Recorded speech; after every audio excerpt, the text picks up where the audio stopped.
December 17 Narendra Modi గారి యొక్క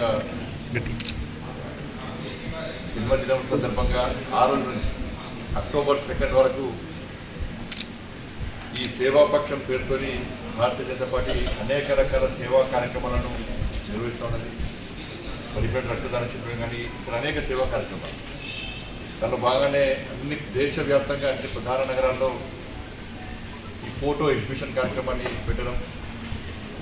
నరేంద్ర మోడీ గారు బాల్యం నుంచి ముఖ్యమంత్రి నుంచి ప్రధానమంత్రి వరకు కూడా మరి ఇన్ని రోజులుగా ఎన్ని సంవత్సరాలుగా దేశానికి చేసిన సేవ, సమాజానికి చేసినటువంటి సేవ, ఇప్పుడు ఏ విధంగా ఒక ఆదర్శవంతమైన జీవితం గడిపిన దాన్ని కార్యకర్తలకు ప్రజలకు అందించాలనే ఉద్దేశంతో ఈ ఫోటో ఎగ్జిబిషన్ కార్యక్రమాన్ని ఈరోజు భాగ్యనగర్లోని భారతీయ జనతా పార్టీ కార్యాలయంలో ఇలా తన బ్రహ్మాండమైనటువంటి ఫోటో ఎగ్జిబిషన్ మరి ఒక జీవిత చరిత్ర మొత్తం కూడా కళ్ళ కట్టినట్టుగా ఈరోజు ఈ ఫోటో ఎగ్జిబిషన్ పెట్టడం జరిగింది. వాటి కార్యకర్తలు, నాయకులు, ప్రజలందరూ కూడా ఈ ఫోటో ఎగ్జిబిషన్ చూసి మన స్ఫూర్తి పదార్థమైనటువంటి నరేంద్ర మోడీ గారిని ఆదర్శంగా తీసుకొని ముందుకు సాగాల్సిందిగా అందరికీ విజ్ఞప్తి చేస్తూ 2వ తారీఖు నాడు కూడా మహాత్మా గాంధీ జయంతి సందర్భం కూడా సేవా కార్యక్రమాలు, స్వచ్ఛ అభియాన్ పేరుతో సేవా కార్యక్రమాలు కూడా అందరూ చేయాల్సిందిగా అందరికీ విజ్ఞప్తి చేస్తూ ముఖ్యంగా రాజకీయ పరంగా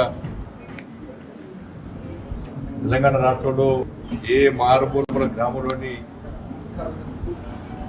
ఏ అవగాహన లేని ఒక వ్యక్తిని కలిసినా కూడా హైడ్రా విషయం చర్చిస్తూ ఉంటారు.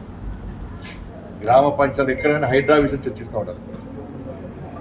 హైడ్రా విషయంలో బాధపడడం పాపం నిజంగా కూడా మరి ప్రభుత్వానికి ఎందుకు బుద్ధి వస్తుందో ఇప్పటికీ అర్థమవుతలేదు.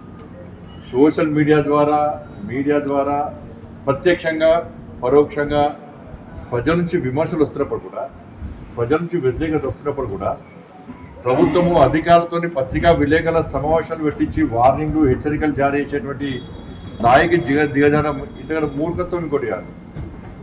ప్రభుత్వ పరిస్థితి అంటే డ్యామేజ్ కథ అంటే పరిస్థితి అనుకున్నది ఒకటి, అయింది ఒకటి. మేము కూడా ఏదో ఉద్ధరిస్తారవచ్చు అని చెప్పి మేము కూడా మొదట్లో భావించాం. మేము కూడా ఒక పెద్ద బిల్డింగ్ కొట్టి మిగతా కూడా కొట్టి ఇంద్రమ రాజ్యం అంటున్నాడు. మళ్ళా ఏమి ఇంద్రమ రాజ్యం? ఇలా ప్రజలు మీకు ఎందుకు ఓటేసారు? 6 గ్యారెంటీలు చూసి అరే ఇంద్రమ రాజ్యం చేస్తామని చెప్పి మీరు హామీ ఇస్తే ప్రజలు మీకు నమ్మి ఓటేసారు. ఇంద్రమ రాజ్యం అంటే ఏంది? పేదలు ఇల్లు కూర్చొని ఇంద్రమ రాజ్యమా? పేదల పట్టాలు ఇవ్వకపోవడం ఇంద్రమ రాజ్యమా? పేదలకు ఇండ్లు ఇవ్వకపోవడం ఇంద్రమ రాజ్యమా? రుణమాఫీ ఇస్తా అని చెప్పి రుణమాఫీ ఇవ్వకపోవడం ఇంద్రమ రాజ్యమా? లేకుంటే మహిళలకి 2,500 రూపాయలు స్కూటీ, తులం బంగారం ఇస్తా అని చెప్పి ఇవ్వకపోవడం ఇంద్రమ రాజ్యమా? 2 లక్షల ఉద్యోగ ఖాళీలను భర్తీ చేస్తా అని చేయకపోవడం ఇంద్రమ రాజ్యమా? ఉద్యోగస్తులకు డిఏలు, ప్రమోషన్ ఇవ్వకపోవడం ఇంద్రమ రాజ్యమా? ఏది ఇంద్రమ రాజ్యం అండి? మొత్తం చుక్క జుబర్తు చేయాలి కాంగ్రెస్ పార్టీ ప్రభుత్వము. చుక్క జుబర్తు పేద ప్రజలకు. పాపం మనం చూస్తే ఎంత బాగా అనిపించింది. ఇంటికి కూడా తోరణానికి వాడిపోలే. వారం రోజుల ముందు గృహప్రవేశం చేస్తే వారం రోజుల తర్వాత వచ్చి కూల్చేసారు. కట్టడానికి 10 సంవత్సరాలు పడుతుంది, కూర్చోడానికి గంటలు కూర్చోవచ్చు. అది ఏదో ఉద్ధరించినట్టు కాదు అది. అరే వాళ్ళకి పట్టాలు ఉన్నాయి, వాళ్ళకి డాక్యుమెంట్స్ ఉన్నాయి, లింక్ డాక్యుమెంట్స్ ఉన్నాయి, గ్రామ పంచాయతీ పర్మిషన్ ఉంది, హౌస్ పర్మిషన్ ఉంది, అన్ని రకాల బ్యాంకు లోన్స్ ఉన్నాయి వాళ్ళకు. అన్నీ ఉన్నప్పుడు కూడా ఎవడో అమ్మిండు వాళ్ళ మధ్యలో ఇంకా ఉన్నాడు పాపం. ఇంకా ఇప్పుడున్న పొజిషన్ వల్ల నష్టపోతున్నారు వాళ్ళు. వాళ్ళందరూ ఇప్పుడు ఉన్న వాళ్ళందరూ కష్టపడి ఏదో కూలీనాలు చేసుకోను, ప్రైవేట్ చిన్న చిన్న ఉద్యోగాలు చేసుకోను, ఇక స్థిరపడదామని వచ్చిన తప్ప ఎవరు దాని బలిసిన ఇవ్వలేరు. దాని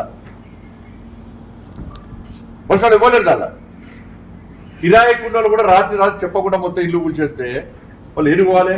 ఇవాళ దానివల్ల ఏమైంది? అలా పూర్తిగా హైదరాబాద్లో, తెలంగాణ రాష్ట్రంలో రియల్ ఎస్టేట్ వ్యాపారం మొత్తం దెబ్బతిన్నది. వేరే కంపెనీస్ ఇవి కూడా వచ్చే పరిస్థితి లేదు. ఇవాళ మొత్తం రియల్ ఎస్టేట్ వ్యాపారం మొత్తం దెబ్బతిన్నది. రియల్ ఎస్టేట్ వ్యాపారం దెబ్బతిన్నది.